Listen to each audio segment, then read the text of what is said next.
Hey guys, it's Britt, and I thought I'd do something a little bit different today, and I'd read you a snippet of my NaNoWriMo project. This short story in particular was inspired by Mr. Brightside by The Killers, and I will link the song somewhere, probably up here. And this is the first draft. The only thing that I have done is run it through spell check real quick. So you get it with all its flaws, and I just want your feedback. So without further ado. Branson had become an expert at hiding his emotions over his 30 years. Or so he told himself. Everything about him was a well-crafted mask, but sometimes even Branson's inner demons leaked their way out. He couldn't conceal them forever, though at least tonight, the ghost of his past had the good graces to wait until his wife had fallen asleep to slip through the cracks. One by one, the thoughts came, each seemingly worse than the next. How long had it been? A month since he'd noticed? Maybe 2? Whichever it was, he couldn't deny it any longer. Branson snuggled in closer to his sleeping wife. She seemed to glow in the moonlight that seeped in from the window, and he found himself tucking a stray blonde hair behind her ear. Megan was everything beautiful and wonderful, even if she didn't believe it. Everything that he wished he could be. Everything about him was a well-crafted mask that, most of the time, people mistook for arrogance.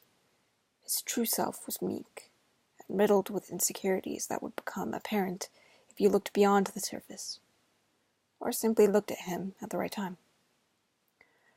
Branson's hair was a mask of dark brown waves that was just shy of touching his shoulders. The henna masked the blonde hair that should have made him feel like his mother, but instead simply reminded him of his younger brother, whom he hadn't seen in years. The brother who ran off to chase his dreams at the meager age of 14, and who had the brother who ran to chase his dreams at the meager age of 14, and had what his family referred to as natural talent. It wasn't hatred, but envy. Branson had never attained his dream. Branson had thought at least he had found something close to it with Megan, but even that was slipping through his fingers now. He felt the tears sting at his eyes as he kissed her cheek gently. Branson's goatee had barely brushed his wife's cheek, but she still stirred slightly. For a moment, he tensed, thinking that the simple gesture had woken her, but in the end, all she did was turn her back to him. "I love you, Megs," he whispered quietly to her as the tears rolled down his cheeks. Branson had never been very good at keeping tears back, which, in its own way, was good. That simply meant he at least let that out whenever the time came. Every woman in Branson's life would eventually leave him in some way, and now he was beginning to suspect that Megan was no exception. In truth, he couldn't blame her. Love in arranged marriages was a rare, complicated thing. She had come from a well-off French family, while he was a simple farm boy.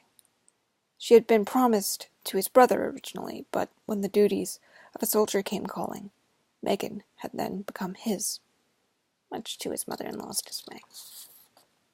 She spoke little English, and so he took it upon himself to learn French. All things considered, in the 4-year marriage, Branson had become fluent rather quickly. He didn't want to be plagued with silence and little to no conversation, and so he worked hard. Non-natives might mistake him for a native. However, though he spoke French well, an accent remained in some places. He struggled with the French R, and his inability to properly pronounce it gave him away to natives. When he spoke English, it was British, borderline Cockney, but closer to South London, and that accent found itself slipping through sometimes. Megan didn't seem to mind, though. She'd always been patient and appreciative that Branson had taken on the task. She was always encouraging him. She was his best cheerleader. But when the three of them went out shopping together, him, Megan, and their 4-year-old son, Bryce, he'd noticed something. Megan had been drawn to a shop, a mask maker whom they'd all become friendly with. He was French and, like Megan, only knew enough English to make a sale. She would deny it if he asked her outright, but there was something about the flush in her cheeks, the way that she giggled when the mask maker spoke to her, that told Branson that something was going on between the two of them. Maybe not really quite yet, but the thought was there. The feeling was there. One that Branson simply couldn't compete with. His hand trembled as he laced his fingers with hers, and he would hold her hand for as long as she allowed him to. She gave him something to hold, someone to love, even if it had not been either of their choice. "I love you, Megan," he whispered again, this time in French. He meant it. And for a while, she had loved him too. The mask maker was drifting them apart, and he would be bitter with neither of them. This was simply the nature of an arranged marriage. Affairs happened all the time, he supposed. "I'll let you go," he promised her. "You deserve him." They could co-parent. The two of them had made it this far. Just because she loved another man wouldn't change the fact that their little boy needed them. And once again, he would sacrifice his own happiness for hers. In his mind, she was much more deserving of everlasting love than he was. Branson was too needy, too old for his younger bride. He respected her. And so, when the time came, he would grant her freedom because when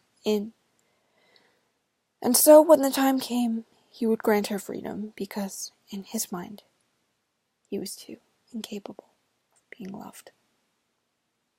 So, that's that. Let me know what you thought.